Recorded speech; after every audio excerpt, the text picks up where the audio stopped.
السلام عليكم ورحمة الله وبركاته. الحمد لله رب العالمين، نحمدك يا من غلحت لنا سبل الهداية وأوزعت عن بصائرنا غصوة الغبايا. نصلي ونسلم على من أرسلت إلينا شاهدا ومبشرا ونذيرا وداعيا إلى الله بإذنه وهو سراجا منيرا. أعوذ بالله من الشيطان الرجيم. بسم الله الرحمن الرحيم. يا أيها الذين آمنوا اتقوا الله حق تقاته ولا تموتن إلا وأنتم مسلمون. أعوذ بالله من الشيطان الرجيم. كل نفس ذائقة الموت فإنما توفون أجوركم يوم القيامة فمن زحزح عن النار وأدخل الجنة فقد فاز وما الحياة الدنيا إلا متاع الغرور.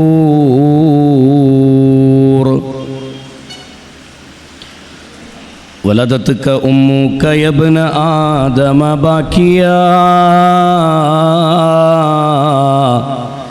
والناس حولك يضحكون سرورا فاجهد لنفسك أن تكون إذا بكوا في حال موتك ضاحكا مسرورا.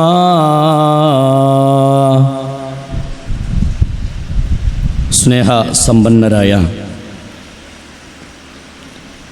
സത്യവിശ്വാസികളെ, സത്യവിശ്വാസിനികളെ, സഹോദരന്മാരെ, സഹോദരിമാരെ,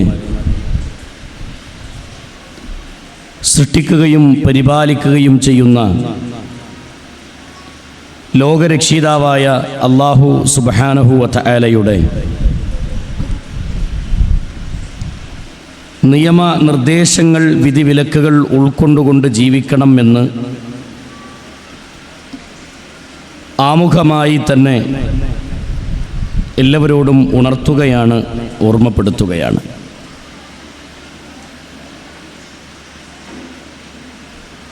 പയ്യോളി മണ്ഡലത്തിൻ്റെ ഒരു വനിതാ സമ്മേളനത്തിൽ ഒരുമിച്ച് കൂടിയിരിക്കുന്ന ഈ ഒരു സമയം, ഈ ഒരു സാഹചര്യം അല്ലാഹു നമ്മിൽ നിന്ന് സ്വാലിഹായ കർമ്മമായി സ്വീകരിക്കുമാറാവട്ടെ. ഇതിനുവേണ്ടി പ്രവർത്തിച്ച സഹോദരിമാർ ഒരുപാട് യോഗങ്ങളും ചർച്ചകളും പ്ലാനുകളും തീരുമാനങ്ങളും ഒക്കെ എടുത്തതിൻ്റെ അടിസ്ഥാനത്തിൽ തന്നെയാണ് ഇതുപോലെയുള്ള ഒരു സമ്മേളനം സംഘടിപ്പിക്കാൻ സാധിക്കുകയുള്ളൂ എന്ന് വ്യക്തതയുള്ളത് കൊണ്ട് തന്നെ ഇതിനുവേണ്ടി പ്രവർത്തിച്ചിട്ടുള്ള വിസ്ഡം വുമൻസ് ഓർഗനൈസേഷൻ്റെ ഓരോ പ്രവർത്തകരെയും അഭിനന്ദിക്കുന്നതോടൊപ്പം അല്ലാഹു ഈ സൽക്കർമ്മങ്ങൾ സ്വാലിഹായ കർമ്മമായി സ്വീകരിക്കുമാറാവട്ടെ എന്ന് പ്രാർത്ഥിക്കുകയാണ്. ഒരു കടുകുമണിയുടെ അളവിൽ റിയാഇൻ്റെ ഒരു ചിന്ത പോലുമില്ലാതെ അള്ളാഹുവിൻ്റെ പരലോകത്ത് എനിക്ക് തക്കതായ പ്രതിഫലം ഇതിൻ്റെ പിന്നിൽ പ്രവർത്തിച്ചതിന് നൽകണേ നാഥ എന്നുള്ള പ്രാർത്ഥനയല്ലാത്ത മറ്റൊന്നും നമ്മുടെ മനസ്സിലുണ്ടാവരുത് എന്നാണ് ആദ്യം തന്നെ ഉണർത്താനുള്ളത്. കാരണം ഇസ്ലാമിൻ്റെ ദഅവത്ത് എന്നുള്ളത് ആൾക്കൂട്ടങ്ങൾ കൂട്ടി ആളുകൾ കൂടിയെന്ന് ബോധ്യപ്പെടുത്താനല്ല, മറിച്ച് കൂടുന്നവർക്ക് അള്ളാഹുവിൻ്റെ ദീനിനെ വ്യക്തമായി പഠിപ്പിക്കുക എന്ന ലക്ഷ്യമാണ്. റഹ്മാനായ റബ്ബ് ആ രൂപത്തിൽ തന്നെ നമ്മുടെ പ്രവർത്തനങ്ങൾ പ്രവർത്തിക്കാനുള്ള തൗഫീഖ് നാഥൻ പ്രദാനം ചെയ്ത് അനുഗ്രഹിക്കുമാറാവട്ടെ. കഴിഞ്ഞ ദിവസങ്ങളിലെ ദുരന്ത വാർത്തകൾ നമ്മുടെ മനസ്സിനെ വല്ലാതെ പിടിച്ചുകുലുക്കിയ അനുഭവങ്ങളാണ്. യഥാർത്ഥത്തിൽ മരണമെന്ന സത്യം നമ്മുടെ മനസ്സിനെ കൂടുതൽ ബോധ്യപ്പെടുത്തിയ പല അനുഭവങ്ങളും ഓരോ സമയങ്ങളിലായി അള്ളാഹു നമ്മുടെ മുന്നിൽ തുടരെയായി ഇങ്ങനെ കാണിച്ചു തരുന്നുണ്ട്. നമ്മുടെ വീട്ടിലെ ഘടികാരത്തിൻ്റെ സൂചി, ആ സെക്കൻഡ് സൂചി ഇങ്ങനെ വേഗത്തിൽ ചലിച്ചുകൊണ്ടിരിക്കുമ്പോൾ അത് നമുക്ക് നൽകുന്ന പാഠം, ദാ ഞാൻ പോകാനായി, എൻ്റെ സമയം തീർന്നുകൊണ്ടിരിക്കുന്നു എന്ന മിടിപ്പാണ് യഥാർത്ഥത്തിൽ അതിൻ്റെ ലക്ഷ്യം എന്ന് തിരിച്ചറിയാൻ സാധിക്കാൻ. പലപ്പോഴും മക്കൾക്ക് വേണ്ടി, കുടുംബങ്ങൾക്ക് വേണ്ടി, സ്വന്തത്തിന് പോലും ബർത്ത്ഡേ ആഘോഷിക്കുന്ന ആളുകളൊക്കെ ഉണ്ട് അല്ലേ? ജീവിതത്തിൽ വല്ലാത്തൊരു മണ്ടത്തരമാണ് യഥാർത്ഥത്തിൽ ആ മനുഷ്യന്മാരൊക്കെ ചെയ്യണത്. നിങ്ങൾ ആലോചിച്ച് നോക്കൂ, 25 വയസ്സ് പ്രായമായ ഒരു യുവതിയുടെ ബർത്ത്ഡേ ആഘോഷിക്കാൻ 25ാമത്തെ വയസ്സ് തികഞ്ഞ അന്ന് കേക്ക് മുറിക്കുകയാണ്. എന്തിനു വേണ്ടി? എൻ്റെ 25 കൊല്ലം എന്നിൽ നിന്ന് പോയി എന്ന് ആഘോഷിക്കുകയാണ് യഥാർത്ഥത്തിൽ അവർ ചെയ്യുന്നത്. ശരിക്കും ദുഃഖിക്കല്ലേ വേണ്ടത്? സങ്കടപ്പെടല്ലേ വേണ്ടത്? മനസ്സിൻ്റെ ഉള്ളിൽ വിചാരണ നടത്തേണ്ട ദിവസമാണെന്ന്. ദാ 1 വർഷം കൂടി എന്നിൽ നിന്ന് പിന്നിട്ടു, ഞാൻ എന്ത് നേടി എന്ന മനസ്സിനോടൊരു വിചാരണ. എൻ്റെ കൽബിൽ ഞാൻ എന്ത് നേടി, എൻ്റെ ജീവിതത്തിൽ ആഖിറത്തിലേക്ക് വേണ്ടി എന്ത് മുതൽക്കൂട്ടുണ്ടാക്കി എന്ന് വിചാരണ നടത്തേണ്ട ദിവസം കേക്ക് മുറിച്ചിട്ട് ആഘോഷിക്കുക. ഇവനെപ്പോലത്തെ പൊട്ടന്മാരും പൊട്ടത്തിയാളും വേറെ ആരാ ഭൂമിയിൽ അല്ലേ? അതതിൻ്റെ സത്യമല്ലേ? അള്ളാഹു മനസ്സിലാക്കാനുള്ള തൗഫീക്ക് നൽകട്ടെ. ഞാനതിൻ്റെ ഒരു വശം പറഞ്ഞത് എന്തിനാന്ന് വെച്ചാൽ, മരണം നമ്മളിലേക്ക് ഇങ്ങനെ അടുത്തടുത്ത് നിൽക്കുന്നൊരു അതിഥിയാണോ മരണം?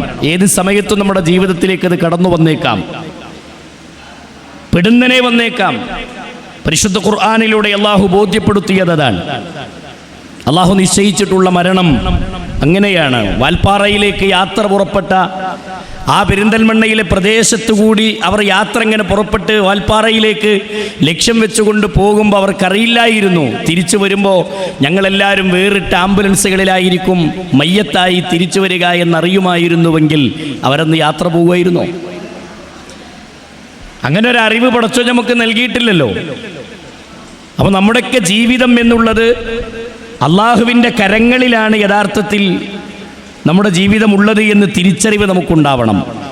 അതാണ് പരിശുദ്ധ ഖുർആനിലൂടെ റബ്ബ് പറഞ്ഞത്, വമാ തദ്രീ നഫ്സും മാദാ തക്സിബു ഗദാ വമാ തദ്രീ നഫ്സും ബിഅയ്യി അർളിൻ തമൂത് വമാ തദ്രീ നഫ്സും മാദാ തക്സിബു ഗദാ. മനുഷ്യരെ, നാളെ നിങ്ങൾ എന്ത് പ്രവർത്തിക്കുമെന്ന് നിങ്ങൾക്ക് പറയാൻ സാധ്യമല്ല. എന്നതുപോലെ തന്നെ വമാ തദ്രീ നഫ്സും ബിഅയ്യി അർളിൻ തമൂത്. നാളെ നിങ്ങൾ എവിടെ വെച്ച് ഏത് രൂപത്തിലാണ് നിങ്ങളുടെ റൂഹിനെ അല്ലാഹ് പിടിക്കുക, നിങ്ങളുടെ മരണം എങ്ങനെയാണ് സംഭവിക്കുക എന്ന് പറയാനും നിങ്ങൾക്ക് സാധ്യമല്ല. ഇതൊരാൾക്കും ഉറപ്പിച്ച് പറയാൻ കഴിയില്ല അല്ലേ? നമ്മുടെ വീട്ടിലൊരു സർട്ടിഫിക്കറ്റ് ഉണ്ട്, നമ്മുടെ വീട്ടിലൊരു പേപ്പറുണ്ട്, അതെൻ്റെ ജനന സർട്ടിഫിക്കറ്റാണ്. അതിൽ ഞാൻ ജനിച്ച ദിവസം, എൻ്റെ സമയം, എൻ്റെ പേര് എല്ലാം രേഖപ്പെടുത്തിയ, ഞാൻ ജനിച്ചത് വീട്ടിലാണോ ഹോസ്പിറ്റലിലാണോ ആ സ്ഥലം വരെ രേഖപ്പെടുത്തിയ ഒരു പേപ്പർ നമ്മുടെ കയ്യിലുണ്ട്. എന്നാൽ മരണത്തെ സംബന്ധിച്ചുള്ളൊരു മുൻകൂട്ടി ഒരു ഡെത്ത് ഡേ ഉണ്ടോ നമ്മുടെ കയ്യിൽ? ഇല്ലല്ലോ. അതിനെ സംബന്ധിച്ചൊരു ഒരറിവും നമ്മുടെ കരങ്ങളിലില്ല. അതുകൊണ്ട് ആ ഒരു മരണം എൻ്റെ ജീവിതത്തിലേക്ക് വരാനുണ്ട് എന്ന വിചാരം നമ്മുടെ മനസ്സിൽ എപ്പോഴും ഉണ്ടാവണം. അതാണ് മഹാനായ നബി കരീം സല്ലല്ലാഹു അലൈഹി വസല്ലമ പറഞ്ഞത്, അക്സിറു ദിക്റ ഹാദിമിൽ ലദ്ദാത്തിൽ മൗത്ത്. അക്സിറു ദിക്റ, നിങ്ങൾ ധാരാളം ഓർക്കണം കേട്ടോ, ധാരാളം നിങ്ങൾ ചിന്തിക്കണം. ഹാദിമിൽ ലദ്ദാത്തിൽ മൗത്ത്, എല്ലാവിധ സ്വപ്നങ്ങളെയും മുറിച്ചു കളയുന്ന മരണം, അത് നിങ്ങളുടെ കൂടെയുണ്ട് എന്ന ഓർമ്മ നിങ്ങൾക്കുണ്ടാവണം. മഹാനായ നബി കരീം സല്ലല്ലാഹു അലൈഹി വസല്ലമ പഠിപ്പിച്ച ഈ ഹദീസിനെ വിവരിക്കുന്നിടത്ത് പണ്ഡിതന്മാർ പഠിപ്പിക്കുന്നത് കാണാം, എന്തിനാണ് നിങ്ങൾ മരണത്തെക്കുറിച്ച് ചിന്തിക്കണമെന്ന് പറഞ്ഞത്? എന്തിനാണ് മരണത്തെ ധാരാളം നിങ്ങൾ ഓർക്കണമെന്ന് പറയാനുള്ള കാരണം എന്താണ്? അതിൻ്റെ ഒന്നാമത്തെ കാരണം പറഞ്ഞത് നിങ്ങൾ നന്മകളിൽ വ്യാപൃതരാകാൻ വേണ്ടിയാണ്, നിങ്ങൾ തിന്മകളിൽ നിന്ന് വിട്ടു നിൽക്കാൻ വേണ്ടിയാണ്.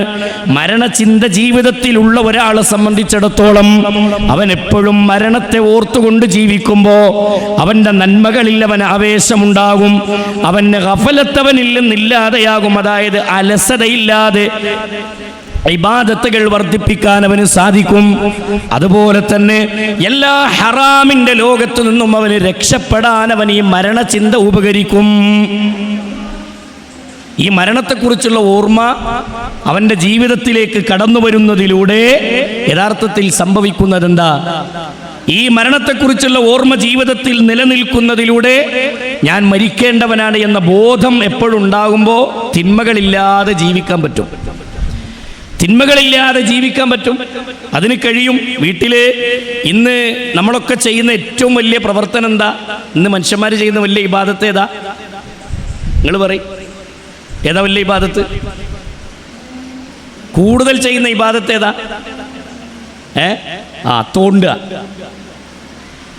ഫോണിൽ തോണ്ടി തീർത്ത സമയം എത്രയെന്ന് നമ്മളോടൊന്ന് വിചാരണ ചെയ്തൊക്കെ, നമ്മളെ കൽബിനോടൊന്ന് ചോദിച്ചു നോക്കി. ഇന്നത്തെ ദിവസങ്ങൾക്ക് വലിയ തൗഫീക്കാ.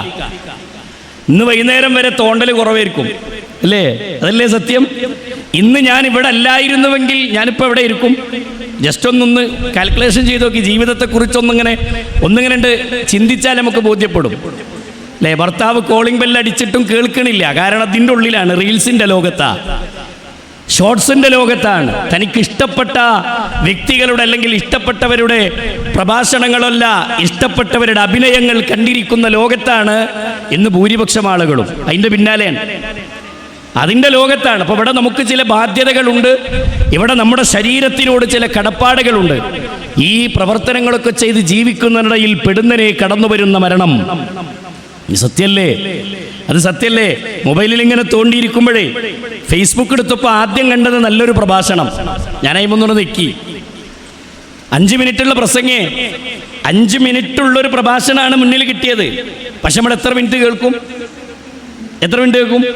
1 മിനിറ്റ് തേച്ച് കേൾക്കൂല, അപ്പോഴേക്ക് അടുത്തത് മാറ്റും, അല്ലേ? ഇന്ന് സ്ക്രോളിങ്ങിൻ്റെ ലോകത്താ. അതായത് ഒന്ന് തികച്ച് കേൾക്കൂല നമ്മൾ, പക്ഷേ നമ്മൾ തികച്ച് കേൾക്കുന്നൊരു സാധനത്തിൻ്റെ പിന്നാലെ വരാണ്ട് ഇബ്ലീസ് നമ്മൾ അവിടെ പിടിച്ചു കെട്ടി, അവിടെ പിടിച്ചിരുത്തി ശൈത്താൻ, അല്ലേ? അവിടെ നമ്മൾ മരണം മറന്നു, പരലോകം മറന്നു, ഖബറിനെ മറന്നു, വിചാരണ മറന്നു, ഹിസാബിനെ മറന്നു, എല്ലാം മറന്നു. നമ്മൾ ദുനിയാവിൻ്റെ ആഡംബരങ്ങളിൽ ഇങ്ങനെ മുഴുകി ജീവിക്കുകയാണ്. പരിശുദ്ധ ഖുർആനിലൂടെ റബ്ബ് പഠിപ്പിച്ച വാചകം അതാണ്. എപ്പോഴും നമ്മുടെ മനസ്സിലുണ്ടാവണം, കുല്ലു നഫ്സിൻ ദാഇഖത്തുൽ മൗത്ത് ഫഇന്നമാ തുവഫൗന ഉജൂറകും യൗമൽ ഖിയാമ ഫമൻ സുഹ്സിഹ അനിൻ നാരി വഉദ്ഖിലൽ ജന്നത ഫഖദ് ഫാസ് വമൽ ഹയാത്തുദ് ദുനിയാ ഇല്ലാ മതാഉൽ ഉറൂർ. നമ്മളെ ചടച്ചിരുത്തി ദുനിയാവിനെ കുറിച്ച് അല്ലാഹു ഇങ്ങനെ വർണ്ണിക്കുക. എല്ലാ നഫ്സുകളും ചിന്തിക്കണം, കുല്ലു നഫ്സിൻ ദാഇഖത്തുൽ മൗത്ത്. എല്ലാ നഫ്സുകളും മരണത്തിൻ്റെ രുചി ആസ്വദിക്കുക തന്നെ ചെയ്യും. മരണത്തിനൊരു ആസ്വാദനമുണ്ട്, അതിലേക്ക് ഞാൻ വരാം. എന്നിട്ട് പഠിച്ചോൻ പറഞ്ഞ വാക്കെന്താ അറിയോ? ഫഇന്നമാ തുവഫൗന ഉജൂറകും യൗമൽ ഖിയാമ. മനുഷ്യന്മാർ ചെയ്ത നന്മ തിന്മകൾക്കുള്ള പ്രതിഫലം ലഭിക്കുന്നത് നാളെ ഖിയാമത്ത് നാളിൽ വെച്ചിട്ടാണ്, വിചാരണയുടെ ലോകത്ത് വെച്ചിട്ടാണ്. എന്നിട്ട് അല്ലാഹു പഠിപ്പിക്കുന്ന വാചകം, ഫമൻ സുഹ്സിഹ അനിൻ നാരി വഉദ്ഖിലൽ ജന്ന. അന്നത്തെ ദിവസം ആരാണോ നരകത്തിൽ നിന്ന് രക്ഷപ്പെട്ട് സ്വർഗത്തിലേക്ക് പ്രവേശിക്കുന്നത്, ഫഖദ് ഫാസ്, അവരാണ് വിജയം കൈവരിച്ചവരായ ആളുകൾ, അവരാണ് രക്ഷപ്പെട്ടവരായ ആളുകൾ. എന്നിട്ട് ഖുർആൻ പറഞ്ഞു, വമൽ ഹയാത്തുദ് ദുനിയാ ഇല്ലാ മതാഉൽ ഉറൂർ. നിങ്ങൾ കളിക്കുന്ന ഭൂമിയില്ലേ, നിങ്ങൾ വലുതായി കാണുന്ന ദുനിയാവില്ലേ, നിങ്ങളേറെ ഇഷ്ടപ്പെടുന്ന ഈ ദുനിയാവില്ലേ, അത് ഇല്ലാ മതാഉൽ ഉറൂർ, അത് നിങ്ങളെ വഞ്ചിക്കുന്ന വിഭവമാണ്, നിങ്ങളെ വഞ്ചിക്കുന്ന ചരക്കാണ് എന്ന് പരിശുദ്ധ ഖുർആൻ. അത് നിങ്ങളെ ചതിക്കുന്ന ചരക്കാണെന്ന ഖുർആൻ പറഞ്ഞത്. അതുകൊണ്ട് നമ്മുടെ മനസ്സിനോട് നമ്മൾ ചോദിക്കണം, നമ്മുടെ ഖൽബിനോട് നമ്മൾ ചോദിക്കണം, ഞാൻ എന്ത് നേടി ഈ ദുനിയാവിൽ? ഞാൻ എന്തു നേടി? അല്ലേ? ഈ ദുനിയാവ് എപ്പോഴും നമ്മളിങ്ങനെ ഒരു അലങ്കാരമായി കൊണ്ടടക്കുക. ഇവിടെ നമ്മൾ ആരുമല്ല, ഇവിടെ നമ്മൾ ആരുമല്ല. പണ്ഡിതന്മാർ പറഞ്ഞല്ലോ, പൊട്ടാ നീ മുന്തുള്ളി ചെഞ്ചോരക്കട്ട, പിന്നെ നീ കാഷ്ടം ചുമന്നോരു കൊട്ട, പെട്ടാലോ ചത്ത് ചകമല്ല പൊട്ട, പറവിന്നുടലിൻ ബഹുമാനം പൊട്ട. ഉമ്മാന്റെ ഗർഭപാത്രത്തിൽ രൂപപ്പെട്ട കാലത്ത് അള്ളിപ്പിടിച്ച് കിടക്കുന്ന ഒരു രക്തക്കട്ടയായിരുന്നു നീ. അവിടെ നിന്ന് ഭൂമിയിലേക്ക് ജനിച്ചപ്പോ നീ ഭൂമിയിൽ ഒരു കാഷ്ടപ്പെട്ടിയായി മാറി. മനുഷ്യൻ ദുർബലനാണ്, ഒന്നുമല്ലാത്തൊരു കാഷ്ടപ്പെട്ടിയായി നീ മാറിയിരുന്നു. പിന്നീട് നിന്റെ ഖബറിലേക്ക് നിന്നെ കൊണ്ടുപോകുന്നൊരു ദിവസം, മയ്യത്തുകെട്ടിലാകുന്ന വാഹനത്തിലേറ്റി നിന്നെ കൊണ്ടുപോകുന്നൊരു ദിവസം, അന്നത്തെ ദിവസം നിന്റെ കരങ്ങളിൽ ഒന്നുമില്ല, നീ ദുർബലനാണ് എന്ന് പണ്ഡിതന്മാർ രേഖപ്പെടുത്തുന്ന വരികൾ നമുക്ക് കാണാം. അതുകൊണ്ട് മരണം നമ്മുടെ കൂടെയുണ്ട്. മഹാനായ അബൂബക്കർ സിദ്ദീഖ് റളിയല്ലാഹു അൻഹു പഠിപ്പിക്കുന്ന വാചകം കാണാം. അബൂബക്കർ റളിയല്ലാഹു അൻഹു പറയാണ്, നിങ്ങളുടെ ചെരുപ്പിന്റെ വാറ് കാലിനോട് എത്ര അടുത്ത് നിൽക്കുന്നുണ്ടോ അത്ര അടുത്ത് നിങ്ങളുടെ മരണം നിങ്ങളുടെ കൂടെയുണ്ടെന്ന്. മരണം അത്ര അടുത്ത് നിങ്ങളുടെ കൂടെയുണ്ടെന്ന് മഹാനായ അബൂബക്കർ സിദ്ദീഖ് റളിയല്ലാഹു അൻഹു പഠിപ്പിക്കുന്നത് നമുക്ക് കാണാം. കാലിൻ്റെ ചെരുപ്പിൽ ധരിച്ചിട്ടുള്ള ചെരുപ്പിൻ്റെ വാറ് കാലിനോട് എത്ര അടുത്ത് നിൽക്കുന്നുണ്ടോ അത്ര അടുത്ത് നിങ്ങളുടെ കൂടെ മരണം ഉണ്ട്. ആ മരണത്തെ എപ്പോഴും എന്ത് ചെയ്യണം? ഓർക്കണം. ആ മരണത്തെ എപ്പോഴും ചിന്തിക്കണം. ആലോചിച്ച് നോക്കി നിങ്ങൾ, 800 അടി ആഴത്തിലേക്ക് ഒരു ട്രാവലർ ഇങ്ങനെ പതിക്കുന്ന സമയത്ത് ആ ട്രാവലറിൻ്റെ ഉള്ളിലുള്ള ഒരാളും പ്രതീക്ഷിച്ചിട്ടില്ല ഞാൻ മരിക്കാനാണ് പോകുന്നത്, എൻ്റെ ജീവിതം അവിടെ അവസാനിക്കുകയാണെന്ന്. അതിൻ്റെ ഒരു സെക്കൻഡ് മുമ്പ് പോലും അവർ ചിന്തിച്ചിട്ടില്ല. അവരങ്ങനെ പതിക്കുന്ന നേരത്ത് തീർന്നല്ല റബ്ബേ എന്ന് ചിന്തിച്ചവരില്ലേ സഹോദരങ്ങളെ? അവരുടെ ലക്ഷ്യങ്ങൾ എത്രയാണ്? മക്കൾക്ക് വേണ്ടി ചോക്ലേറ്റ് വാങ്ങിയവരില്ലേ? മക്കൾക്ക് വേണ്ടി എല്ലാവിധ സാമഗ്രികളും ഒരുക്കിയവരില്ലേ? യാത്ര കഴിഞ്ഞ് വീട്ടിലേക്ക് പോകുമ്പോ തൻ്റെ കുടുംബത്തിന് വേണ്ടി ആ യാത്രാമധ്യത്തിൽ ഒരുക്കി വെച്ച പല വിഭവങ്ങളും അവരുടെ കരങ്ങളിൽ ഉണ്ടായിട്ടില്ലേ? ഉണ്ടായിരുന്നു. അവരെ കാത്തിരുന്ന മക്കൾ വീട്ടിലുണ്ടായിരുന്നില്ലേ? അവരെ കാത്തിരുന്ന ഭർത്താക്കന്മാർ വീട്ടിലുണ്ടായിരുന്നില്ലേ? എല്ലാ പ്രതീക്ഷകളെയും തകിടം മറിക്കുകയാണ് ഇന്ന് ഈ ക്ലാസ്സിലിരിക്കുന്ന നമ്മൾ, സംസാരിക്കുന്ന ഞാനും കേൾക്കുന്ന നിങ്ങളും. പ്രിയമുള്ളവരെ, രാവിലെ ഗൂഡല്ലൂരിൽ നിന്ന് യാത്ര പുറപ്പെട്ട് എൻ്റെ വാഹനമോടിച്ച് ഞാൻ പോരുമ്പോൾ എൻ്റെ മനസ്സിലുള്ള ലക്ഷ്യം ഇവിടേക്കൊരു യാത്രയാണ്. ഈ സമ്മേളനത്തിൽ എൻ്റെ പങ്കാളിത്തം ഉറപ്പിക്കലാണ്. എൻ്റെ അറിവിലുള്ളത് നിങ്ങൾക്ക് പകർന്നു നൽകലാണെങ്കിൽ സഹോദരങ്ങളേതാ, ഇവിടെ ഞാൻ തളർന്നു വീണാൽ, ഇവിടെ ഞാൻ തളർന്നു വീണു മരിച്ചാൽ, ഹബീബായ റസൂലുള്ള പറഞ്ഞ ഒരു ഹദീസിലേക്ക് നിങ്ങളുടെ ശ്രദ്ധ ക്ഷണിക്കുകയാണ്. ഇദാ അറാദല്ലാഹ്, അല്ലാഹു തആല ഉദ്ദേശിച്ചാൽ, ഖബ്ല റൂഹി അബ്ദിൻ ബി അർളിൻ, ഒരു മനുഷ്യന്റെ റൂഹിനെ ഇന്ന സ്ഥലത്ത് വെച്ച് പിടികൂടണം എന്ന് അല്ലാഹു ഉദ്ദേശിച്ചിട്ടുണ്ടെങ്കിൽ, എന്ത്? ഖബ്ല റൂഹി അബ്ദിൻ ബി അർളിൻ, ഒരു മനുഷ്യന്റെ റൂഹിനെ ഇന്ന സ്ഥലത്ത് വെച്ച് പിടികൂടണമെന്ന് അല്ലാഹു ഉദ്ദേശിച്ചിട്ടുണ്ടെങ്കിൽ, ജഅല ലഹു ഫീഹാ ഹാജ, എന്തെങ്കിലും ഒരു കാരണം കൊണ്ട് അല്ലാഹു അവനെ അങ്ങോട്ട് എത്തിക്കുമെന്നാണ്. എവിടെയാണോ അല്ലാഹ് മരണത്തിന് സമയം സ്ഥലം നിശ്ചയിച്ചത് അങ്ങോട്ട് എന്തായാലും എത്തും. മനസ്സിലായില്ലേ? നമ്മൾ പറയില്ലേ, ഓൻ ഗൾഫ് പോയതാ, അവിടെ നിന്ന് മരിച്ചു, ഇന്നലെ പോയത്, മിനിഞ്ഞാന്നാ പോയത്, മരിക്കാൻ വേണ്ടി പോയ പോലെയല്ലേ? അതേ, മരിക്കാൻ വേണ്ടി തന്നെ അല്ലാഹ് അവിടെയാണ് നിശ്ചയിച്ചത്, അങ്ങോട്ട് യാത്ര പോകും, യാതൊരു സംശയമല്ല. ഞാൻ ഈ സമ്മേളനത്തിന് വന്നത്, സമ്മേളനമാണ് ലക്ഷ്യമെങ്കിലും ഒരുപക്ഷെ ഞാൻ ഇവിടെ നിന്നാണ് മരിച്ചു വീണാൽ, സഹോദരങ്ങളെ, ഈ മരണം, ഈ സമ്മേളനം അല്ലാഹ് ഒരു കാരണമായി നിശ്ചയിച്ചതാണ്, ഒരു കാരണമായി നിശ്ചയിച്ചതാണ്. അള്ളാഹു മനസ്സിലാക്കാനുള്ള തൗഫീക്ക് നൽകട്ടെ. ജീവിതത്തിൻ്റെ എല്ലാ മേഖലയിലും ഈ മരണത്തെക്കുറിച്ചുള്ള ഓർമ്മകൾ നമുക്കുണ്ടാവണം, മരണത്തെക്കുറിച്ചുള്ള ചിന്തകൾ നമുക്കുണ്ടാവണം. അതുകൊണ്ട് എപ്പോഴും ആലോചിക്കാം, എപ്പോഴും നമ്മുടെ മനസ്സിൽ ഈ വിചാരം ഇങ്ങനെ കടന്നു തിരിയണം. ഒരു ഹറാമ് കാണുമ്പോൾ മരിക്കണം എന്നുള്ള ബോധം വരണം. ഒരു ഹറാമിലേക്ക് സംസാരം പോകുമ്പോൾ മരിക്കണം എന്നുള്ള ചിന്ത ഉണ്ടാവണം. മനസ്സിലായോ? ഇങ്ങനെ വട്ടത്തിൽ നിന്നിട്ട് എടീ പാത്തുമ്മാൻ്റെ കാര്യം അറിഞ്ഞോ എന്ന് ചോദിക്കൂലേ? ആ ചോദിക്കുമ്പോൾ ചിന്ത വേണം, പടച്ചോനെ ഞാനത് പറഞ്ഞാൽ എൻ്റെ ആഖിറ എന്താകും, എനിക്ക് മരിക്കണല്ലോ എന്നുള്ള ബോധം വരണം. മനസ്സിലായോ? ഗീബത്തും നമീമത്തൊക്കെ പറയുമ്പോഴേ മരണത്തെ മറക്കരുത്. മരണത്തെക്കുറിച്ചുള്ള ബോധവും ഓർമ്മയും എപ്പോഴും ഉണ്ടാവണം എന്നാണ് പണ്ഡിതന്മാർ പഠിപ്പിച്ചത്.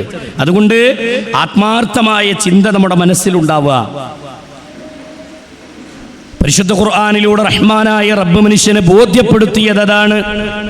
അതുകൊണ്ട് ചിന്തിക്കണം. ഇസ്ലാമിക ലോകത്തെ പണ്ഡിതന്മാർ പറഞ്ഞു, ഞാൻ തുടക്കത്തിൽ ചൊല്ലിവെച്ച കവിതയുടെ വാചകം അതാണ്. വലദത്ക ഉമ്മൂക യബ്ന ആദമ ബകിയാ വന്നാസു ഹൗലക യൽഹഖൂന സുറൂറാ ഫജ്ഹദ് ലിനഫ്സിക അൻ തകൂന ഇദാ ബകൂ ഫീ ഹാലി മൗതിക ലാഹികം മസ്റൂറാ വലദത്ക ഉമ്മൂക യബ്ന ആദമ ബകിയാ. മനുഷ്യ, നീ നിന്റെ ഉമ്മാന്റെ ഗർഭപാത്രത്തിൽ നിന്ന് ഈ ഭൂമിയിലേക്ക് ജനിച്ചു വീഴുമ്പോ അന്ന് നീ കരഞ്ഞുകൊണ്ടാണ് നീ ജനിച്ചു വീണത്. അന്ന് നമ്മൾ കരയുകയായിരുന്നു. പക്ഷെ അന്നത്തെ ദിവസം വന്നാസു ഹൗലക യൽഹഖൂന സുറൂറാ, നിന്റെ ചുറ്റിലും നിന്റെ കുടുംബക്കാര്, നിന്റെ കൂട്ടുകാര്, നിന്റെ ബന്ധുക്കൾ എല്ലാവരും അന്ന് സന്തോഷിക്കുകയാണ്, ആനന്ദിക്കുകയാണ്. അവർ നിന്റെ ഉമ്മാന്റെ മുഖത്ത് നോക്കി അഭിപ്രായം പറയുന്നു, നിന്റെ വാപ്പാന്റെ മുഖത്ത് നോക്കി അഭിപ്രായം പറയുന്നു. നിന്റെ മുഖത്ത് നോക്കിയിട്ടവർ ആനന്ദത്തോടെ ചിരിച്ച ദിവസമാണ് നിന്റെ ജനനത്തിന്റെ ദിവസമെങ്കിൽ പണ്ഡിതന്മാർ പഠിപ്പിച്ചത് ഫജ്ഹദ് ലിനഫ്സിക അൻ തകൂന ഇദാ ബകൂ ഫീ ഹാലി മൗതിക ലാഹികം മസ്റൂറാ. നീ ജനിച്ചപ്പോൾ ചിരിച്ചവരില്ലേ? നീ ജനിച്ചപ്പോൾ ആനന്ദിച്ചവരില്ലേ? നീ ജനിച്ചപ്പോൾ നിന്റെ മുഖത്ത് നോക്കി അഭിപ്രായം പങ്കിട്ടവരില്ലേ? അവരതാ നിന്റെ മരണത്തിൻ്റെ എന്ന് കരയുകയാണ്, നിന്റെ മരണത്തിൻ്റെ എന്ന് വിതുമ്പുകയാണ്. എല്ലാവരും കരയുന്ന ദിവസം, വാപ്പാന്റെ മയ്യത്തിന്റെ മേലെ കിടന്ന് മക്കൾ കരയുന്ന ദിവസം, ഉമ്മാന്റെ മയ്യത്തിന്റെ മുകളിൽ കിടന്നിട്ട് ആ മക്കൾ വിതുമ്പുന്ന ദിവസം വരാനുണ്ട്. പടച്ചോനെ, എന്നെ രാവിലെ മദ്രസയിലേക്ക് ഒരുക്കി വിടാൻ എൻ്റെ ഉമ്മയിൽ നീ ഉണ്ടാവില്ലല്ലോ, എൻ്റെ വാപ്പ യാത്രയായല്ലോ, എൻ്റെ ഉമ്മ യാത്രയായല്ലോ എന്ന് മക്കൾ ചിന്തിക്കുന്നൊരു ദിവസം. ആ ദിവസത്തെ ചിന്തകളെ കുറിച്ചാണ് നമ്മൾ ആലോചിക്കേണ്ടത്. അന്നത്തെ ദിവസം സഹോദരങ്ങളെ, മയ്യത്ത് കെട്ടിലാകുന്ന വാഹനത്തിലേക്ക് രണ്ട് കാലും കൂട്ടിക്കെട്ടി, താടിയല്ലുകൾ കൂട്ടിക്കെട്ടി നമ്മുടെ ശരീരം ഇങ്ങനെ കിടത്തുമ്പോ ഈ ദുനിയാവിൽ നിന്ന് ഒന്നും നമ്മൾ കൊണ്ടുപോകുന്നില്ല. നമ്മളൊന്നും നമ്മുടെ മുന്നിലേക്ക് ഖബറിലേക്ക് നമ്മൾ കൊണ്ടുപോകാനില്ല. നമ്മൾ പോകുന്ന ലോകമേതാണ്? നമ്മൾ പോകുന്ന ലോകം സഹോദരങ്ങളെ ഖബറെന്ന ലോകത്തെ ാണ്. അവിടെ നമ്മൾ കൊണ്ടുപോകാനൊന്നുമില്ല.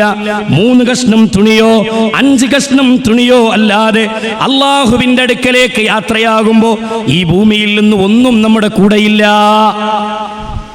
കാലിയാണ് നമ്മുടെ കരങ്ങൾ, അല്ലേ? അന്നെല്ലാവരും കരയും, എല്ലാവരും വിതുമ്പും. ഭാര്യ മരിച്ചു പോകുമ്പോൾ ഭർത്താവ് കരയും, ഭർത്താവ് മരിച്ചു പോകുമ്പോൾ ഭാര്യ കരയും.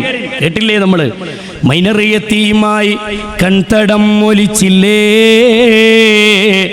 മണവാട്ടിയെയും വിട്ടതത്ഭുതമല്ലേ,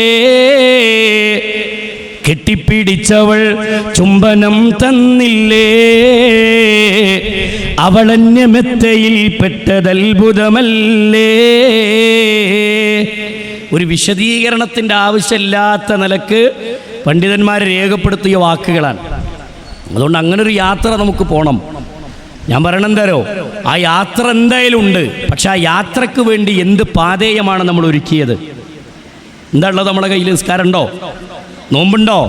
സ്വതക്കുണ്ടോ? ദാനധർമ്മം ചെയ്തതിന്റെ പ്രതിഫലമുണ്ടോ? അയൽവാസിയോട് പിണങ്ങാതെ സ്നേഹത്തിലും അടുപ്പത്തിലും ജീവിച്ചതിന്റെ കൂലിയുണ്ടോ? എന്തിനധികം കുടുംബത്തിൽ തനിക്ക് വേണ്ടപ്പെട്ടവരെ കാണുമ്പോൾ പുഞ്ചിരിച്ചതിന്റെ സ്വതക്കയുടെ പ്രതിഫലം നമ്മുടെ കരങ്ങളിലുണ്ടോ? ഒക്കെ ഉണ്ടെങ്കിലേ ആഖിറത്തിൽ എന്തെങ്കിലുമൊക്കെ ഉണ്ടാവുള്ളൂ. മനസ്സിലാകണ്ടെങ്കിൽ മനസ്സിലാകണ്ടോ? ആഖിറത്തിൽ അതൊക്കെ ഉണ്ടാവുള്ളൂ, മറ്റതൊന്നും ഉണ്ടാവില്ല, ബാക്കി ഉണ്ടാവില്ല. റഹ്മാനായ റബ്ബിന്റെ നിർദ്ദേശപ്രകാരം സുമ്മ ഖദാ അജലൻ, അല്ല നിശ്ചയിച്ചൊരവധി എത്തുമ്പോൾ നമ്മൾ ഭൂമിയിൽ നിന്ന് പോകണം, യാത്ര പോകണം. എല്ലാവരും മരിക്കും, എല്ലാവരും മരിക്കും. മരിക്കാതെ ആരെങ്കിലും ബാക്കിയാകോ ഭൂമിയിൽ? ഇല്ലല്ലോ. മരിക്കാതെ ആരെങ്കിലും ബാക്കിയാകുമായിരുന്നുവെങ്കിൽ ലകാന റസൂലുള്ളാഹി ഫീഹാ മുഖല്ലദാ, അള്ളാന്റെ റസൂൽ സല്ലല്ലാഹു അലൈഹി വസല്ലം അവിടെ ബാക്കിയാകേണ്ടതാണ് അല്ലേ? പണ്ടൊക്കെ നമ്മൾ മലയാള പുസ്തകത്തിൽ പഠിച്ച കവിതാ ശകലങ്ങളില്ലേ, എന്താ? സമർത്ഥനായ സീസറും പ്രസിദ്ധനായ ഹോമറും സമർത്ഥമറ്റ സോളമൻ തുടങ്ങിയുള്ള വിജ്ഞരും അമർന്നുപോയി കാലചക്ര വിഭ്രവത്തിലെങ്കിൽ നമുക്കു പിന്നെ എന്തു ശങ്ക, മാറ്റമൊന്നുമില്ലതിൽ. ജീവിതത്തിൽ നിന്ന് നമ്മളും പോണെന്നാ പറഞ്ഞതിൻ്റെ അർത്ഥം. സീസറും പ്രസിദ്ധനായ ഹോമറൊക്കെ ഭൂമിയിൽ നിന്ന് പോയി അല്ലേ? നമ്മളെ സംബന്ധിച്ചിടത്തോളം കരളിന്റെ കഷ്ണമായ മുഹമ്മദുർ റസൂലുള്ളാഹ് സ്വല്ലല്ലാഹു അലൈഹി വസല്ലമ ലോകത്തോട് യാത്രയായിട്ടുണ്ട്. ആ റസൂലുള്ളാഹിന്റെ ഒരു വേർതിരിവ് ഒന്ന് ആലോചിച്ച് നോക്കി. വഫാത്തിന്റെ നേരത്ത് മരണത്തിന്റെ വേദന ഇങ്ങനെ കടിച്ചമർത്തി പിടിക്കുമ്പോ അള്ളാഹിന്റെ റസൂലിന്റെ പേരക്കുട്ടികൾ വരികയാണ് റസൂലുള്ളാഹിന്റെ അടുത്ത്. പേരക്കിടാങ്ങൾ വന്ന് ചോദിക്കുന്നുണ്ട്, വല്ലിപ്പാക്ക് മരണത്തിന്റെ വേദന ഉണ്ടോ വല്ലിപ്പാ? നിങ്ങളും മരണത്തിന്റെ വേദന അനുഭവിക്കുന്നുണ്ടോ വല്ലിപ്പാ എന്ന് ചോദിക്കുന്ന സമയം ചരിത്രത്തിൽ നമുക്ക് കാണാം. റസൂലുള്ളാഹിന്റെ പുന്നാര മകൾ ഫാത്തിമ ബീവി വന്നുകൊണ്ട് പറയുന്നു, എന്റെ വാപ്പാക്ക് എന്തൊരു വേദനയാണ്, എൻ്റെ വാപ്പാന്റെ വേദന സ്വഹാബത്തെ നിങ്ങൾ കാണുന്നില്ലേ? എൻ്റെ ഉപ്പാക്ക് എന്തൊരു വേദനയാണ്. ഫാത്തിമാൻ ഇങ്ങനെ അടുത്തേക്ക് വിളിച്ചു റസൂല്, യാ ഫാത്തിമത്ത് ഖിത്അതു ഖൽബി, എൻ്റെ കരളിൻ്റെ കഷ്ണമായ മോളെ ഫാത്തിമ, മർഹബൻ ബിബിനതി, അടുത്തേക്ക് വാ മോളെ, ചാരത്തിരിക്കു മോളെ. എന്നിട്ട് നബി സല്ലല്ലാഹു അലൈഹി വസല്ലമ പറഞ്ഞു കൊടുക്കുന്ന വാക്ക് കാണാം, വാപ്പാന്റെ വേദന ഇതോടെ തീർന്നു മോളെ, ഇനി വാപ്പാക്ക് വേദന ഉണ്ടാവുകയില്ലെന്ന് ആ മകളോട് പറയുമ്പോ, എന്റെ മോളെ വാപ്പ വിട പറയുകയാണെന്ന് പറയുമ്പോ ഫാത്തിമ ബീവി വിതുമ്പിക്കരഞ്ഞത് ചരിത്രത്തിന്റെ താളുകളിൽ ഉണ്ടെങ്കിൽ അങ്ങനത്തെ ഒരു ദിവസം സഹോദരങ്ങളെ നമ്മുടെ ജീവിതത്തിൽ വരാനില്ലേ? ഇല്ലേ? നമ്മുടെ കുടുംബങ്ങളിൽ നിന്ന് വിട്ടുപോകേണ്ട ഒരു ദിവസം, അന്ന് കൊണ്ടുപോയി വെക്കുന്ന ബർസഖിയായ ലോകം, ഖബറെന്ന ലോകം, ആ മരണം സംഭവിക്കുമെന്ന കാര്യത്തിൽ തർക്കമില്ല. ഉണ്ടോ? മരണം സംഭവിക്കുന്നുള്ള കാര്യത്തിൽ തർക്കമുണ്ടോ? ആർക്കില്ല. ഞാൻ മരിക്കൂല എന്ന് വാശി പിടിക്കാൻ ഭൂമിയിൽ അഹങ്കരിച്ച് നിൽക്കാൻ പറ്റിയ ആരുണ്ട് ഭൂമിയിൽ? ആർക്കും കഴിയില്ല. പക്ഷേ നമ്മൾ യാത്രയാകുന്ന സമയത്ത് നമ്മുടെ കൈകളിൽ സ്വർഗത്തിലേക്ക് വേണ്ടി പോകാൻ എന്തുണ്ട് അല്ലേ? മൻ കാന ആഖിറു കലാമിഹി ഖൗലു ലാ ഇലാഹ ഇല്ലല്ലാഹ് ദഖലൽ ജന്ന. ലാ ഇലാഹ ഇല്ലല്ലാഹ് പിഴക്കാതെ ജീവിതത്തിൽ പകർത്തുകയും അവസാനത്തെ വാക്ക് ലാ ഇലാഹ ഇല്ലല്ലാഹ് ആവുകയും ചെയ്താൽ ദഖലൽ ജന്ന, അവൻ സ്വർഗത്തിലേക്ക് പ്രവേശിച്ചു. എൻ്റെ തൊട്ടു മുമ്പ് സംസാരിച്ച സഹോദരൻ്റെ വിഷയം അതായതുകൊണ്ട് ഞാൻ അതിലേക്ക് ആഴത്തിലേക്ക് പോണില്ല. അതുകൊണ്ട് നമുക്കൊക്കെ ആ കെലിമത്ത് ചൊല്ലി മരിക്കാൻ കഴിയണമെങ്കിൽ ഒരു ഹുസ്നുൽ ഖാത്തിമയിലേക്ക് പോകണം. ഒരു യുവാവ് മരണത്തിൻ്റെ വക്കീലാണ്. ഒരു യുവാവായ മനുഷ്യൻ മരണത്തിൻ്റെ വക്കീൽ, മരണത്തോട് മല്ലിട്ട് നിൽക്കുന്ന സമയം, ആ സമയത്ത് നബി സല്ലല്ലാഹു അലൈഹി വസല്ലമ ആ ചെറുപ്പക്കാരനെ കാണാൻ വേണ്ടി വന്നു. അള്ളാന്റെ റസൂൽ സല്ലല്ലാഹു അലൈഹി വസല്ലമ ആ ചെറുപ്പക്കാരന്റെ ചാരത്ത്, ആ ചെറുപ്പക്കാരനെ സന്ദർശിക്കാൻ വേണ്ടി വന്നപ്പോ അദ്ദേഹം മരണത്തിന്റെ വേദന കടിച്ചമർത്തുന്ന സമയമാണ്. അള്ളാന്റെ റസൂൽ സല്ലല്ലാഹു അലൈഹി വസല്ലമ ആ ചെറുപ്പക്കാരനോട് ചോദിക്കുന്നുണ്ട്, നിന്റെ മനസ്സിൽ ഇപ്പൊ എന്ത് തോന്നുന്നു എന്നാണ് റസൂലുള്ളാഹിന്റെ ചോദ്യം. ആ യുവാവിനോട് ചോദിക്കാണ്, നിന്റെ മനസ്സിൽ എന്താ ഇപ്പൊ അനുഭവപ്പെടുന്നത്, എന്താ തോന്നുന്നത്? ആ സമയത്ത് ഈ ചെറുപ്പക്കാരൻ പറഞ്ഞു, യാ റസൂലല്ലാഹ്, അല്ലാഹുവിന്റെ റസൂലേ, എനിക്ക് തോന്നുന്നത് നബിയേ, എൻ്റെ മനസ്സിൽ ഒരു പേടി തോന്നുന്നു റസൂലേ. മനസ്സിലൊരു പേടി ഇങ്ങനെ അനുഭവപ്പെടുന്നുണ്ട്. എൻ്റെ മനസ്സിൽ നബിയേ അതിൻ്റെ കൂടെ ഒരു പ്രതീക്ഷയുമുണ്ട് റസൂലേ. നരകത്തെക്കുറിച്ചുള്ള പേടിയും സ്വർഗത്തെക്കുറിച്ചുള്ള പ്രതീക്ഷയും രണ്ടും എൻ്റെ കൽബിലുണ്ട് നബിയേ എന്ന് പറഞ്ഞപ്പോൾ നബി സല്ലല്ലാഹു അലൈഹി വസല്ലമ പറഞ്ഞു, ഒരാൾ മരിക്കുന്ന നേരത്ത് ഈ രണ്ട് വികാരങ്ങൾ ഒരുമിച്ച് കൂടിയാൽ, പേടിയും പ്രതീക്ഷയും ഒരാളുടെ കൽബിൽ ഒരുമിച്ച് കൂടിയാൽ, ഹബീബുനാ മുഹമ്മദുർ റസൂലുള്ളാഹ് സല്ലല്ലാഹു അലൈഹി വസല്ലമ പറയാണ്, ആ പേടിയും പ്രതീക്ഷയ്ക്കും അല്ലാഹു വ്യക്തമായ പരിഹാരം നൽകും. അയാൾ പേടിക്കുന്നതിൽ നിന്ന് അല്ലാഹു അയാളെ സംരക്ഷിക്കും. അയാൾ പ്രതീക്ഷിക്കുന്നതിനെ അയാൾക്ക് അല്ലാഹു നൽകുകയും ചെയ്യും. ആ പേടിയും പ്രതീക്ഷയുള്ള പോലെ ഒരു ജീവിതം ഈ ഭൂമിയിൽ ക്രമീകരിച്ചവർക്കേ അത് കഴിയുള്ളൂ. മനസ്സിലാവുണ്ടോ? അങ്ങനെ ക്രമീകരിച്ചവർക്കേ കഴിയുള്ളൂ. ഒരു വക്ത് നിസ്കാരം തെറ്റാതെ നിസ്കരിക്കാൻ നമുക്ക് പറ്റുണ്ടോ? ഉമ്മമാരെ നന്നായിട്ടൊന്ന് ചിന്തിക്കണം. ഇന്ന് ഖലാ വീട്ടുന്ന ആൾക്കാരുണ്ട്. ഖലാ വീട്ടുക എന്നാ പറയാ. ഖലാ എന്ന് പറഞ്ഞാൽ തന്നെ വീട്ടലാണ്. ഇനി അതിൻ്റെ മേലേക്ക് വേറൊരു വീട്ടലൊന്നും വേണ്ട. ഖലാ എന്ന സമ്പ്രദായം ദീനിലില്ല. നിങ്ങൾ ആദ്യം മനസ്സിലാക്കിക്കോളൂ, ഇസ്ലാമിൽ അങ്ങനെ ഒരു നിയമമല്ല. ഇസ്ലാമിൽ ജംഉം ഖസ്റുമുണ്ട്. ഒരു രോഗിക്ക് അല്ലെങ്കിൽ ഒരു യാത്രക്കാരന് ഒക്കെ അനുവദിച്ചു കൊടുത്ത ജംഉ ഖസ്ർ എന്ന ഇളവുകളുണ്ട്. അല്ലാതെ വെറുതെ സമയം തള്ളി നീക്കിയിട്ട് ഖലാ എന്നൊരു സമ്പ്രദായത്തിലേക്ക് പ്രവേശിക്കുന്ന ശൈലി ദീനിലുള്ളതല്ല. ചിലന്മാരൊക്കെ നിസ്കരിക്കല് ഇശാ നിസ്കാരത്തിന് നിൽക്കുമ്പോൾ രാത്രി 9:30-10 മണിയാവും. അപ്പം ഇങ്ങോട്ട് തുടങ്ങാണ് ളുഹ്ർ മുതൽ. ളുഹ്ർ, അസർ, മഗ്രിബ്, ഇശാ നിസ്കരിക്കണണ്ട തറാവിയാന്ന് തോന്നും. ഒറ്റ നിസ്കാരം അല്ലാഹു സ്വീകരിച്ചിട്ടുണ്ടാവില്ല. ഇമാം ദഹബി റഹ്മത്തുള്ളാഹി അലൈഹി അദ്ദേഹത്തിന് അൽ കബായിർ എന്ന് പറയുന്ന ഒരു ഗ്രന്ഥമുണ്ട്. ഇമാം ദഹബിക്ക് അൽ കബായിർ എന്ന് പറയുന്ന ഗ്രന്ഥത്തിൽ 76ഓളം വൻ പാപങ്ങൾ എഴുതിയ കിതാബാണ് അൽ കബായിർ എന്ന് പറയുന്ന കിതാബ്. ഇമാം ദഹബിയുടെ അൽ കബായിർ എന്ന ബാബിൽ എൻ്റെ ഓർമ്മ ശരിയാണെങ്കിൽ 10ാമത്തെ ബാബ് തർക്കുസ് സ്വലാഹ്, നമസ്കാരം ഉപേക്ഷിക്കുന്നവൻ വൻ പാപിയാണെന്ന് റസൂലുള്ളാഹി സ്വല്ലല്ലാഹു അലൈഹി വസല്ലമയുടെ ഹദീസുകൾ ക്രോഡീകരിച്ച് എണ്ണിപ്പഠിപ്പിച്ച ഒരു ഗ്രന്ഥം. ആ ഒരു ഭാഗം അതെങ്ങനെയാണ് പറഞ്ഞു പോരുന്നിടത്ത് നിസ്കരിച്ചിട്ടും നിസ്കരിക്കാത്തവരുടെ ദർജയിലേക്ക്, ഗണത്തിലേക്ക് എണ്ണപ്പെടുത്തുന്ന ആൾക്കാരുണ്ട്. നിങ്ങൾ ഇങ്ങോട്ട് നോക്കി ഓല് ഫിറ്റ് ചെയ്തോളും കേട്ടോ, പ്രശ്നമില്ല. നമ്മളെ ഗതി ആലോചിച്ചിട്ട് കൂടുന്നതാ അത്. മനസ്സിലായോ കേട്ടോ? അള്ളാഹു അർഹമായ പ്രതിഫലം നൽകട്ടെ. നല്ല ചൂടുണ്ട് അല്ലേ? ഞാനിങ്ങനെ തുടക്കത്തിൽ എനിക്ക് പറയാൻ തോന്നി എന്താ ഫാനെ കൊണ്ട് ഓഫാക്കാനാ. എന്ത് വികാരം ഉണ്ടാവുക? ഫാനെല്ലാം ഓഫാക്കി ഒരു പിന്നെ കൂളിങ്ങിൻ്റെ ഒരു സാധനവും വേണ്ട. മൊത്തത്തിൽ ഇരിക്കുമ്പോൾ നമുക്കുണ്ടാകുന്ന ഒരു മാനസികാവസ്ഥ എന്തായിരിക്കും അല്ലേ? അപ്പോഴാ പരലോകമൊക്കെ തലയിൽ കയറുക. പരലോകമൊക്കെ തലയിൽ കയറണമെങ്കിൽ അങ്ങനെ വരണമെന്നാ കേട്ടോ. അപ്പം ഇൻഷാ അല്ലാഹ് ശ്രദ്ധ അങ്ങോട്ട് ക്ഷണിച്ചതാണ്. അള്ളാഹു മനസ്സിലാക്കാനുള്ള തൗഫീക്ക് നൽകട്ടെ. ഇവിടെ ജീവിതത്തിൽ പടച്ച റബ്ബ് നമുക്ക് നൽകിയ ഒരു നിഅമത്ത്, അള്ളാഹു നൽകിയ ഏറ്റവും വലിയ അനുഗ്രഹം. അതുകൊണ്ട് ആഖിറത്തിലേക്ക് വേണ്ടി അധ്വാനിക്കുന്നിടത്ത് നമസ്കാരം എന്ന ഇബാദത്തിൻ്റെ കാര്യത്തിൽ നല്ല ശ്രദ്ധ വേണം, നല്ല സൂക്ഷ്മത വേണം.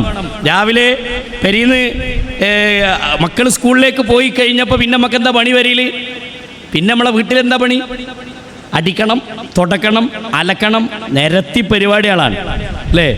ഈ പരിപാടികൾക്കിടയിൽ ളുഹ്ർ ബാങ്ക് കൊടുത്തത് അറിഞ്ഞില്ല. ളുഹ്ർ നിസ്കരിക്കുന്നത് അസറിന്റെ നേരത്താണ്. അസർ നിസ്കരിക്കുന്നത് മഗ്രിബിനോട് അടുക്കുമ്പോഴാണ്. പറ്റൂല, അതിൽ ക്രമം വേണം. ബാങ്ക് വിളിക്കുന്നത് കേട്ടാൽ അല്ലെങ്കിൽ നമസ്കാരത്തിന്റെ സമയമായാൽ എന്ത് ചെയ്യണം? പണി നിർത്തി വെച്ചിട്ട് പോണം. എടുക്കണ പണി എന്ത് ചെയ്യണം? തൽക്കാലം നിർത്തിയേക്കണം. ഈ പാലടുപ്പത്ത് വെച്ചിട്ട് നിസ്കരിക്കാൻ പോണ്ട, ഞാൻ പറഞ്ഞു നിർത്തിയിട്ട്, അത് വേറെ വിഷയമാണ്. അത് ഇറക്കി വെച്ചിട്ട് പോയാൽ മതി. ഇവിടെ നമസ്കാരം ബാത്തിലാകാതിരിക്കാനുള്ള എല്ലാ ചിട്ടകളും നമ്മൾ എന്ത് ചെയ്യണം? ജീവിതത്തിൽ പാലിക്കണം. കാരണം ഇന്ന സ്വലാത്ത കാനത്ത് അലൽ മുഅ്മിനീന കിതാബം മൗഖൂതാ. എന്തിനാ ഞാൻ നിസ്കാരത്തിന്റെ കാര്യം പറഞ്ഞെന്നറിയോ? ഇബാദത്തിന്റെ കാര്യം പറഞ്ഞെന്നറിയോ? നമ്മുടെയൊക്കെ ജീവിതത്തിൽ അല്ലാഹു സുബ്ഹാനഹു വ തആല നിശ്ചയിച്ചിട്ടുള്ള ഒരു മരണം വരുമ്പോഴേ ആഖിറത്തിലെത്തിയാൽ നമുക്കൊക്കെ അള്ളാഹിനോട് കാണിക്കാനുള്ള ഒരു പ്രവർത്തനം ഒരു പക്ഷേ ഇതായിരിക്കാം നിസ്കാരം. പക്ഷേ ഞങ്ങൾ നിസ്കരിച്ചിട്ടുണ്ട് എന്നല്ലേ, ആ നിസ്കാരം പോലും അള്ളാഹ് സ്വീകരിക്കൂല എന്ന് പറഞ്ഞുള്ള ഗതി എന്താ? അള്ളാഹു കാത്തിരക്ഷിക്കട്ടെ. നമ്മുടെ പരലോകം അള്ളാഹു വിജയിപ്പിച്ചു തരുമാറാവട്ടെ.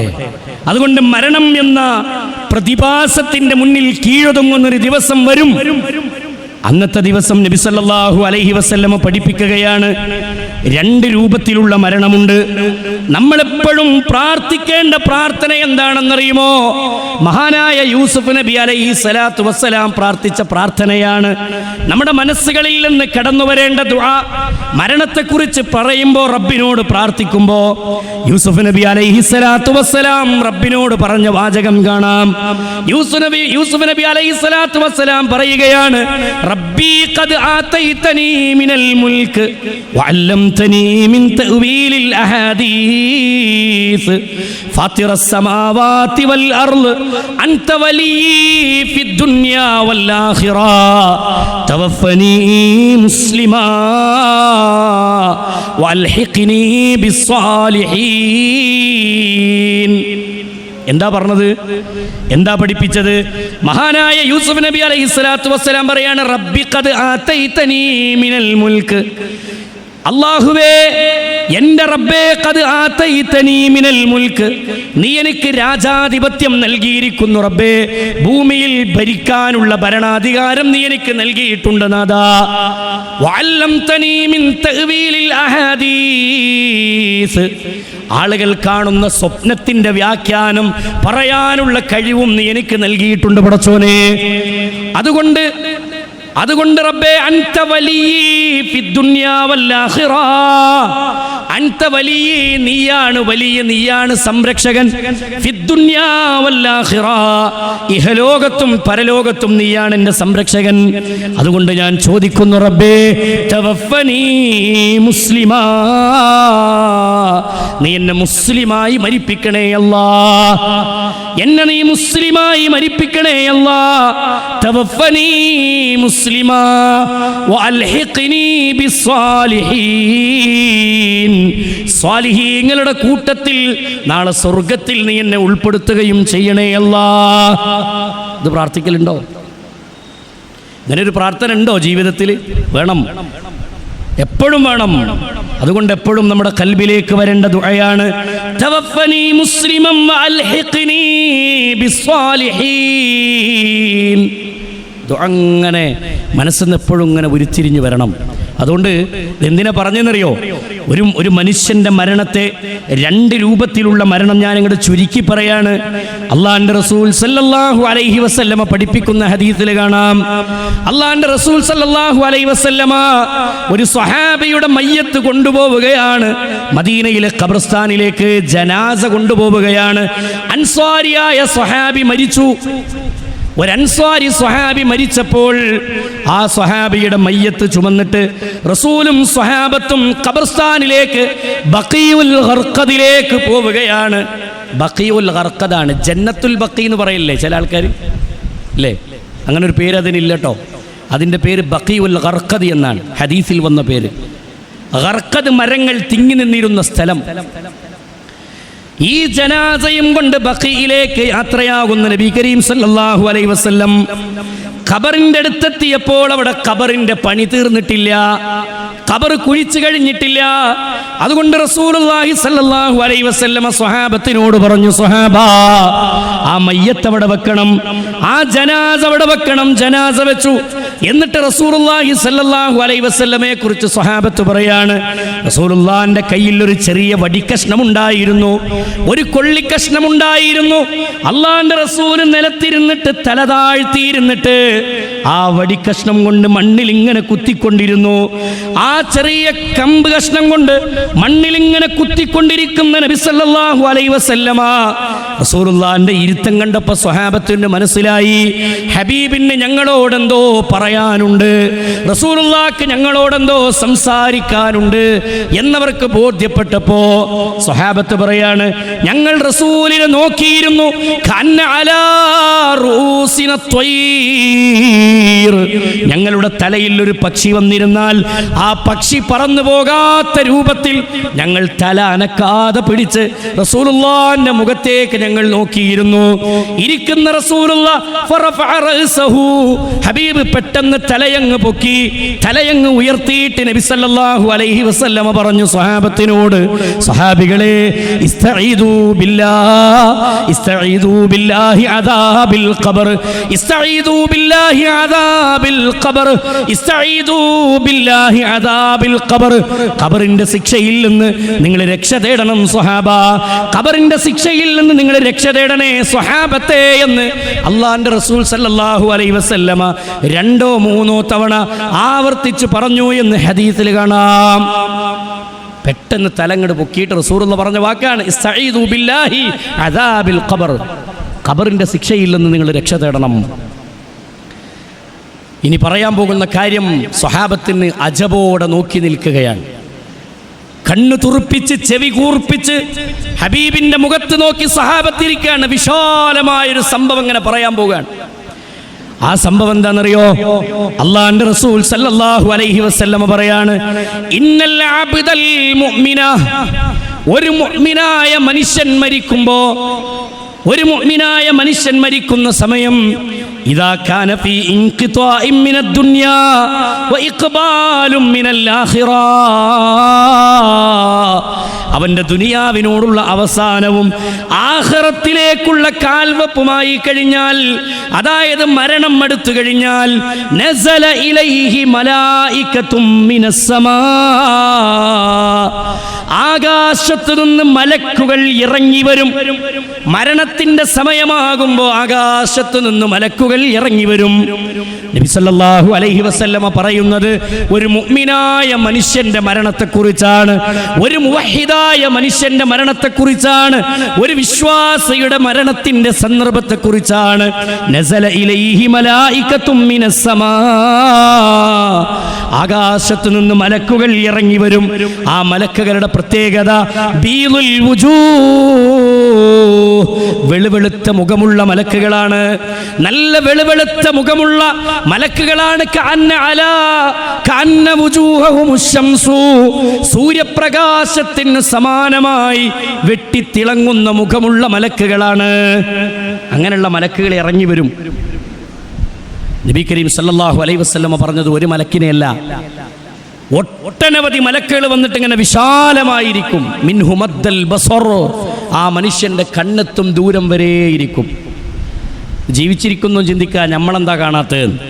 ഇല്ലേ, നമ്മൾ കാണൂല. മരണത്തിന്റെ വേദന സഖറാത്തിന്റെ ഹാലിലുള്ളവൻ അനുഭവിക്കുന്ന അനുഭവങ്ങളാണ്. അല്ലാഹുവിന്റെ റസൂൽ സല്ലല്ലാഹു അലൈഹി വസല്ലമ പറയാണ്, കൂടിയിരിക്കുന്ന കണ്ണെത്തും ദൂരം വരെ വിശാലമായിരിക്കുന്ന മലക്കുകളുടെ കൂട്ടത്തിൽ നിന്ന് യജീഉ മലക്കുൽ മൗത്ത് അലൈഹി സ്വലാത്തു വസ്സലാം, മലക്കുൽ മൗത്ത് എണീറ്റ് വരും. ശ്രദ്ധിക്കണേ, നമ്മൾ പറയാറുള്ള പേരില്ല അസ്രായിൽ, അല്ലേ? അസ്രായിൽ എന്നൊരു പദം ഹദീസിൽ കണ്ട ആൾക്കാരുണ്ടോ? ഇവിടെ ഉണ്ടാവില്ല. അസ്രായിൽ എന്ന പദം ഖുർആനിൽ എവിടെങ്കിലും വായിച്ച ഓർമ്മ നമുക്കുണ്ടോ? മെമ്മറി ഇല്ല. അസ്രായിൽ എന്നൊരു പേര് അങ്ങനെ ഒരു മലക്കില്ല, മനസ്സിലായിക്കോളി. ഒരു മലക്കിന് അസ്രായിൽ എന്നുള്ളൊരു പേരില്ല. ഹദീസിന്റെ താളുകളിലോ ഖുർആനിന്റെ വചനങ്ങളിലോ സ്വഹാബത്തുൽ കിറാമിന്റെ വാക്കുകളിൽ എവിടെയില്ല. പിന്നെ ഖുർആൻ ഉപയോഗിച്ച പദപ്രയോഗം എന്താ അറിയോ? എവിടെ? ഖുർആൻ ഉപയോഗിച്ച പദപ്രയോഗം മലക്കുൽ മൗത്ത്, മരണത്തിന്റെ മലക്ക് കേട്ടോ, മരണത്തിന്റെ മലക്ക്. അപ്പം ഇനി എപ്പോഴും എന്ത് വേണം? മരണത്തിന്റെ മലക്ക് എന്ന് പറയണം. മരണത്തിന്റെ മലക്ക്. അല്ലാഹുവിന്റെ റസൂൽ സല്ലല്ലാഹു അലൈഹി വസല്ലമ പറഞ്ഞു, യജീഉ മലക്കുൽ മൗത്ത് അലൈഹി സ്വലാത്തു വസ്സലാം, ഇരിക്കുന്ന മലക്കുകളുടെ കൂട്ടത്തിൽ നിന്ന് മലക്കുൽ മൗത്ത് എഴുന്നേറ്റ് വരും. എന്നിട്ട് ഈ മരിക്കാനായ മനുഷ്യന്റെ തലഭാഗത്ത്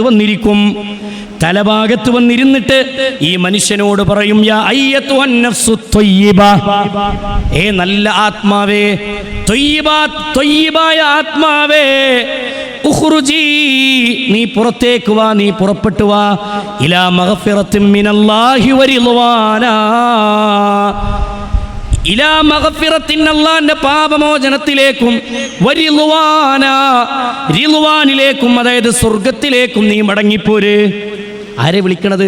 തൗഹീദുള്ള, നിസ്കാരം നിലനിർത്തിയ, തഖ്വയോടുകൂടി ജീവിച്ച, അല്ലാഹനെ ഭയന്ന് ജീവിച്ച മനുഷ്യന്റെ അടുക്കൽ മലക്ക് വന്ന് പറയുന്ന വാക്കിതാണ്, അല്ലേ? ആരാണ് ആ മനുഷ്യന്റെ പ്രത്യേകത എന്തറിയോ? ഇന്നല്ലദീന ഖാലൂ റബ്ബുനല്ലാഹ് ثم استقاموا تتنزل عليهم الملائكة ألا تخافوا ولا تحزنوا وأبشروا بالجنة التي كنتم توعدون. മരണത്തിന്റെ നേരത്ത് ഒരു മനുഷ്യന്റെ അടുക്കലേക്ക് മലക്ക് വരികയാണ്. ഇന്നല്ലദീന ഖാലൂ റബ്ബുനല്ലാഹ്, എൻ്റെ റബ്ബ് അല്ലാഹുവാണെന്ന് പറയുകയും സുമ്മസ്തഖാമു, എന്നിട്ട് റബ്ബ് പറഞ്ഞതുപോലെ ഇസ്തിഖാമത്തോടെ അടിയുറച്ച് ജീവിക്കുകയും ചെയ്ത മനുഷ്യന്മാർ, അവരുടെ അടുക്കലേക്ക് തതനസ്സലു അലൈഹിമുൽ മലായിക, മലക്കുകൾ ഇറങ്ങി വരികയായി.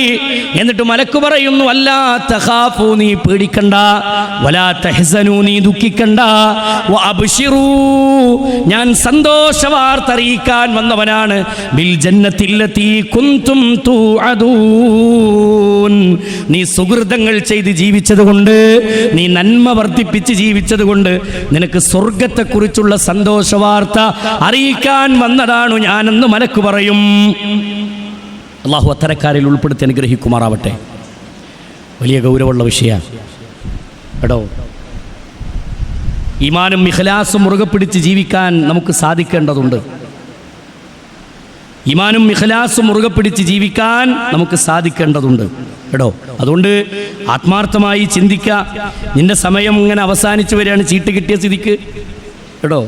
നിങ്ങൾ ചുരുക്കണമല്ലോ. വലിയൊരു പ്രോഗ്രാം ആകുമ്പോൾ ഉണ്ടാവും മരണാനന്തരമൊക്കെ വിഷയം തന്നാൽ 3 മണിക്കൂർ ടൈം എന്നാൽ തീരൂല. കാരണം പരലോക പറയാൻ പോണേ, നമ്മളൊരു മൂലക്കൊക്കെ എത്തിയിട്ടില്ല കേട്ടോ. ഇൻഷാ അല്ലാഹ് അള്ളാഹ് തൗഫീഖ് ചെയ്താൽ ഇനിയൊരു സമയത്ത് നമുക്ക് വിശദമായി പറയാം കേട്ടോ. റഹ്മാനായ റബ്ബ് തൗഫീഖ് നൽകുമാറാവട്ടെ. ഏതായാലും റഹ്മാനായ റബ്ബ് പഠിപ്പിച്ച വാക്കാണ്. അപ്പോൾ അവിടെ ഒരു വിശ്വാസിയുടെ മരണം അങ്ങനെ, എന്നാൽ ഒരു അവിശ്വാസിയുടെ മരണമോ, ഒരു തോന്നിവാസിയുടെ മരണമോ, ആ തോന്നിവാസിയെ കുറിച്ച് ഖുർആനിലൂടെ റബ്ബ് പഠിപ്പിക്കുന്നത് കാണാം. അള്ളാഹുവിൻ്റെ റസൂലിനെ വിളിച്ചുകൊണ്ട് പറയുകയാണ്, യാ റസൂലല്ലാഹ്, അള്ളാഹുവിൻ്റെ റസൂലേ, കാഫിറിന്റെയും ഫാജിറിന്റെയും തോന്നിവാസിയുടെയും മരണത്തിന്റെ രംഗം, അവന്റെ അടുക്കലേക്ക് മലക്കുൽ മൗത്ത് വരും. സൂദുൽ വുജൂഹ്, കറുകറുത്ത മുഖമുള്ള മലക്ക്, ഭീകരന്മാരായ മലക്ക്, ആ മലക്ക് അവന്റെ മുന്നിലേക്ക് വരും. എന്നിട്ട് മലക്ക് വന്ന് പറയുന്ന വാചകം എന്താ? ഈ മലക്ക് വന്ന് പറയുന്ന വാചകം എന്താണെന്നറിയുമോ? സൂദുൽ വുജൂഹ്, കറുകറുത്ത മുഖമുള്ള മലക്ക് വന്നിട്ട് പറയാണ്, അയ്യത്തു അന്നഫ്സുൽ ഖബീസ്, വൃത്തികെട്ട ആത്മാവേ, ഉഖ്റുജീ, നീ പുറത്തേക്ക് വാ, ഇലാ സഖത്തിൻ മിനല്ലാഹി വഗളബിൻ, അല്ലാഹുവിന്റെ പാപത്തിലേക്കും റബ്ബിന്റെ കോപത്തിലേക്കും നീ മടങ്ങിക്കോ എന്ന് പറയും. മനസ്സിലായോ?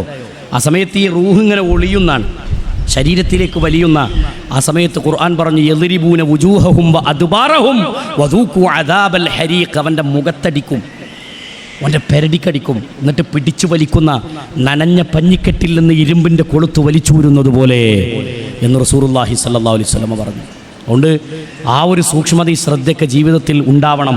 അങ്ങനെ ഒരു മരണത്തിലേക്ക് നമ്മൾ പോയിക്കൂടാ. ഫലാ തമൂതുന്ന ഇല്ലാ വഅൻതും മുസ്ലിമൂൻ, മുസ്ലിമായിട്ടല്ലാതെ നിങ്ങൾ മരിക്കരുതേ എന്നാണ് ഖുർആൻ പഠിപ്പിച്ചതെങ്കിൽ, ഈ മരണം കഴിഞ്ഞാൽ പിന്നെ നമ്മൾ പോയി കിടക്കുന്ന ഖബർ, ബർസഖിയായ ലോകം, അത് വേറെയാണ്. ഒറ്റക്ക് കിടക്കുന്ന ഖബർ, അവിടെ ആരും നമ്മുടെ കൂടെയില്ല. അവിടെയുള്ളത് മണ്ണിൻ്റെ തലയിണയാണതിൽ നിനക്കുള്ളത്, ഞെരുക്കത്തിനാലിരു ഭിത്തിയാണതിലുള്ളത്, ചിതലും പുഴുക്കൾ മാളവും പെരുത്തുണ്ടതിൽ, സന്തോഷമാണവകൾക്ക് നീ ചെല്ലുന്നതിൽ, പൊൻവർണ്ണ കോമള മൃദുലമായ ശരീരമിൽ, സമരത്തിലാണ് പരസ്പരം തിന്നുന്നത്, കാർഡില്ല റേഷൻ വേണ്ട പോലതിലുണ്ട്, ക്യൂ സിസ്റ്റമില്ല, തള്ളലാണത് കൊണ്ട്. ഒറ്റക്ക് കിടക്കുന്ന ഖബറിലേക്ക് പുഴുക്കളും വണ്ടുകളും അരിച്ചു വരികയാണ്. അരിച്ചു വരുന്ന ഖബറിന്റെ ലോകത്ത് നമ്മൾ മിനുക്കിയ മുഖമില്ലേ, പുരികം പ്ലഗ് ചെയ്തവരില്ലേ, ലിഫ്റ്റിക്കിട്ട് നടന്നവരില്ലേ, മുഖം മിനുക്കി നടന്നവരില്ലേ, അല്ലാഹ് ഹറാമാണെന്ന് പറഞ്ഞിട്ടും ആ ഹറാം ചെയ്തവരില്ലേ? ആ മിനുക്കം എവിടെ പോയി? ആ തിളക്കം എവിടെ പോയി? ജിമ്മിന് പോയിട്ട് ബോഡി ഉണ്ടാക്കുന്ന മനുഷ്യന്മാരില്ലേ, അവരുടെ ശരീരത്തിലൂടെ പുഴുക്കൾ അരിക്കുന്ന ദിവസമാണ്, വണ്ടുകൾ അരിച്ചു നീങ്ങുന്ന ദിവസമാണ്, ഖബറിൽ ഒറ്റക്ക് കിടക്കുന്ന ദിവസമാണ്, കിളിവാതികളില്ലാത്ത ലോകമാണത്. അള്ളാന്റെ റസൂല് പറഞ്ഞു, അവിടെ നിങ്ങൾക്ക് ഉപകാരപ്പെടുന്നത് എന്താണെന്നറിയുമോ? യത്ബഉൽ മയ്യിത സലാസ, 3 കാര്യങ്ങൾ മയ്യത്തിന്റെ പിന്നാലെ വരും. ഒരു മനുഷ്യൻ മരിച്ചാൽ ആ മയ്യത്തിനെ അനുഗമിക്കുന്നത് 3 കാര്യങ്ങളാണ്. അഹ്ലുഹു വമാലുഹു വഅമലുഹു. 1 അഹ്ലുഹു, അവന്റെ കുടുംബക്കാരാണ്. 2 വമാലുഹു, അവന്റെ മാലാണ്, അവന്റെ ധനമാണ്. 3 വഅമലുഹു, അവന്റെ അമലുകളാണ്. ഈ 3 കാര്യങ്ങൾ അവന്റെ പിന്നാലെ പോകും. ഫയർജിഉ ഇസ്നാനി, 2 അവിടെ നിന്ന് തിരിച്ചു പോരും. വയബ്ഖാ വാഹിദാ, 1 അവന്റെ ഖബറിൽ ബാക്കിയാകും.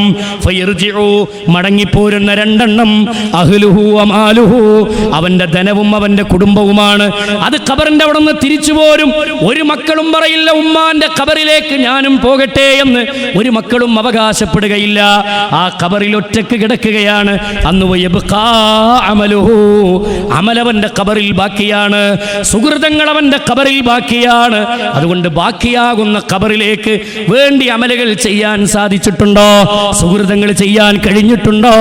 മാതാപിതാക്കളെ സംരക്ഷിക്കാൻ കഴിഞ്ഞിട്ടുണ്ടോ? ജീവിതം വൃത്തിയോടെ സൂക്ഷിക്കാൻ കഴിഞ്ഞിട്ടുണ്ടോ? തോന്നിവാസത്വങ്ങളിൽ നിന്ന് കണ്ണിനെയും കാതിനെയും ശരീരങ്ങളെയും ഒക്കെ സൂക്ഷിക്കാൻ നമുക്ക് കഴിഞ്ഞിട്ടുണ്ടോ? ഇസ്ലാമിക വേഷം ധരിക്കാൻ നമുക്ക് കഴിയുന്നുണ്ടോ? അള്ളാന്റെ ദീനനുസരിച്ച് ജീവിക്കാൻ നമുക്ക് കഴിഞ്ഞിട്ടുണ്ടോ? ഖബറിൽ നമ്മൾ ഒറ്റക്കാണ്. പുഴുക്കളുടെ ലോകമാണത്, വണ്ടുകളുടെ ലോകമാണത്. 3-ാമത്തെ ദിവസം കണ്ണിന് ദ്വാരം വന്ന് കണ്ണിന്റെ ഉള്ളിലൂടെ വണ്ടുകൾ അരിക്കുന്നൊരു ദിവസമാണ്. ബർസഖിന്റെ ലോകം, അത് ഞെരുക്കത്തിന്റെ ലോകമാണ്, അത് വിചാരണയുടെ ലോകമാണ്, അത് ശിക്ഷയുടെ ലോകമാണ് എന്ന് പരിശുദ്ധ ഖുർആനിലൂടെ അള്ളാഹ് നമ്മളെ പഠിപ്പിച്ചിട്ടുണ്ടെങ്കിൽ, ആ മരണവും കഴിഞ്ഞ് ഖബറും കഴിഞ്ഞ് 2ാമതൊരു ഉയർത്തെഴുന്നേൽപ്പിന്റെ ദിവസമുണ്ട്. അതാണ് യൗമുൽ ഹിസാബിന്റെ ദിവസം. ഇദാ സുൽസിലത്തിൽ അർളു സിൽസാലഹാ, ഭൂമി അതിന്റെ പ്രകമ്പനം കൊള്ളുന്ന ദിവസം, അതിന്റെ കുലുക്കം കുലുങ്ങുന്ന ദിവസം, അതേ ഭയങ്കരമായ കുലുക്കം. വഖാലൽ ഇൻസാനു മാലഹാ, മനുഷ്യന്മാർ ചോദിച്ചു പോവുകയാണ്, എന്തു പറ്റി ഭൂമിക്ക്, എന്ത് സംഭവിച്ചു ഭൂമിക്ക്, എന്താ പറ്റിപ്പോയതെന്ന്. അത് ഖിയാമത്തിന്റെ ദിവസമാണ്, അല്ലാഹ് പിടിച്ചു കൊലുക്കുന്ന ദിവസം. അന്നത്തെ ദിവസം വിചാരണക്ക് വേണ്ടി കൊണ്ടുപോയി നിർത്തപ്പെടുന്ന ദിവസം വന്ന് വിചാരണ ചെയ്യുന്ന സന്ദർഭത്തെ ഖുർആൻ പഠിപ്പിക്കുന്നുണ്ട്. അന്ന് വലത് കൈയിൽ ഗ്രന്ഥം ലഭിക്കുന്നവർ, ഇടത്തെ കൈയിൽ ഗ്രന്ഥം ലഭിക്കുന്നവർ, വലത് കൈയിൽ ഗ്രന്ഥം കിട്ടിയ വിശ്വാസി പറയും, ഇഖ്റ കിതാബക കഫാ ബിനഫ്സികൽ യൗമ അലൈക ഹസീബാ, ഈ ഗ്രന്ഥം ഒന്ന് വായിച്ചു നോക്ക്, എന്ത് മനോഹരമാണ്, ഞാൻ വിജയിച്ചിരിക്കുന്നു, ഞാൻ രക്ഷപ്പെട്ടിരിക്കുന്നു എന്ന് പറയുന്ന ദിവസം. അന്നാണ് സ്വർഗനരകങ്ങൾ വേർതിരിക്കുന്ന ദിവസം. വിചാരണ പറയാൻ തന്നെ ഒരുപാട് സമയം വേണം സഹോദരിമാരെ. ഞാനതിങ്ങനെ ചുരുക്കി പോകാണ്. നരകവും സ്വർഗവുമുണ്ട്. സ്വർഗ നരകങ്ങൾ വേർതിരിക്കുന്നൊരു ദിവസം നമ്മുടെ മുന്നിൽ വരാനുണ്ട്. അന്ന് സ്വർഗത്തിലേക്കൊരു വിഭാഗം പോകുമ്പോൾ നരകത്തിലേക്ക് മറ്റൊരു വിഭാഗം പോകും. അനുഭൂതിയുടെ സ്വർഗം.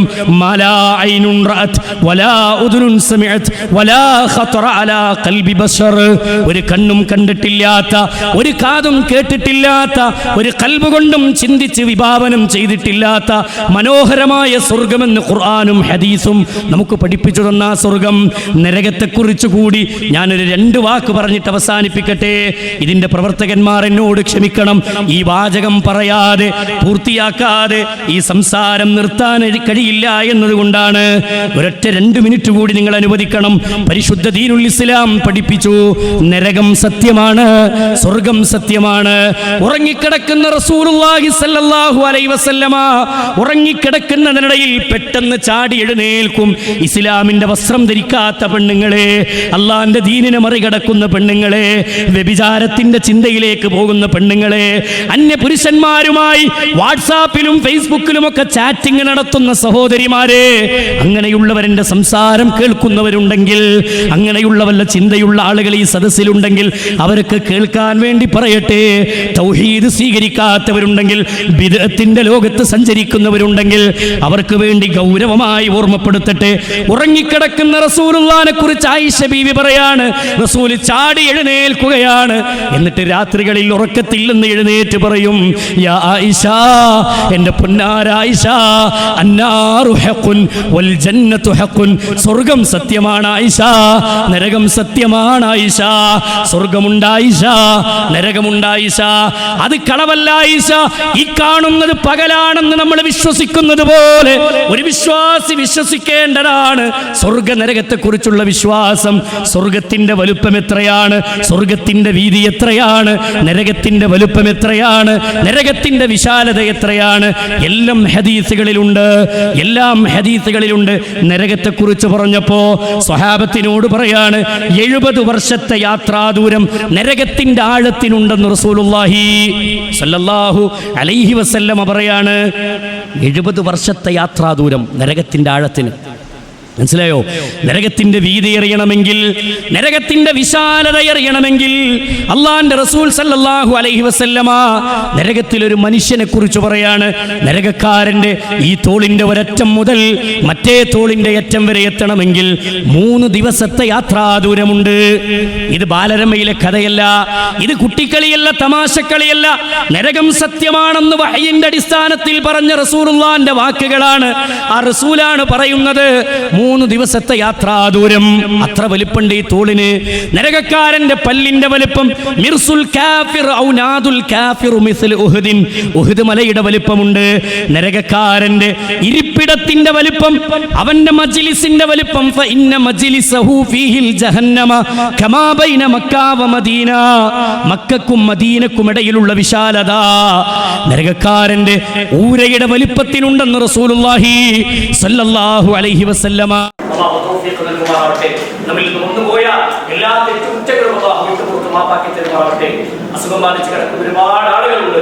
അല്ലാഹു എല്ലാവർക്കും ശിഫാഇനെ പ്രദാനം ചെയ്ത് അനുഗ്രഹിക്കുമാറാവട്ടെ.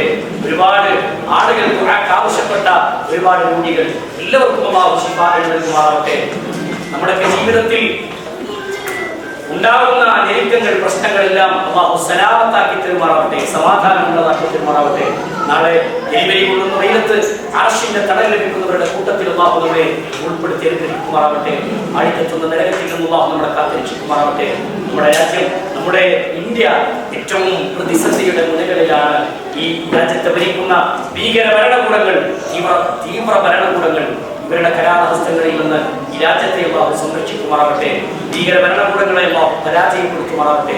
അല്ലാഹു പരാജയപ്പെടുത്തുമാറാവട്ടെ. സത്യത്തിന്റെ കൂട്ടത്തിൽ അല്ലാഹുവിനെ എല്ലാവരെയും ഉൾപ്പെടുത്തുമാറാവട്ടെ.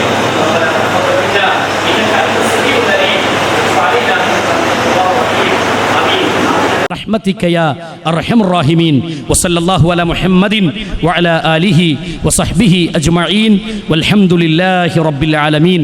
السلام عليكم ورحمة الله وبركاته.